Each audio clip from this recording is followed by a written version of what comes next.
I suppose by now in my life I should sit at the porch of an English mansion, in brooding contentment, sipping a cup of tea, and thinking about the stock market. Instead, I find myself thinking about the space city called Knowhere, from Marvel Comics. In the fantasy world of Marvel Comics, the space city Knowhere is inside the decapitated head or skull of a celestial, a once great being. I wonder if humans and creatures will feed off of me. Now in the human, especially those in the light, there is a possible effusion outward, by way of being and the conscious mind, outward, untouchable by things, humans, and beings, on the outside. Some people are nibbled on, some people are edible, some people are being fed on. Borrowing from physics, we can say that the creative quantum fields are on the lookout for prepositions, that is words or agencies like toward, to, for, with, and so on. It is exactly these agencies of the prepositions that allow the avenue of being devoured on by the nibblers.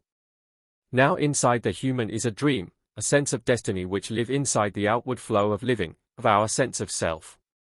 And this together, the dream of our little reality, as a periphery, an outer edge that touches outside of us. It is at this border where things can go wrong. We may share our sacred reality inadvertently. We talk and share with people in our head, that is memories and imaginations. But the prepositions, with, against, for, to, are equally valid in our imaginations, and outside agreements. We can't be a water well with broken sides, and water just pouring out. So we must follow the way of the sanctuary, which is to keep, as it were a sort of fence, or guardedness of self and our dream, the whole time. We must keep the one. The Lord your God is one, and I am one. Which is to say, I don't leak at the periphery. Borrowing from biochemistry, we can say, there are quantum enzymes that exist at the periphery of self, of the dream.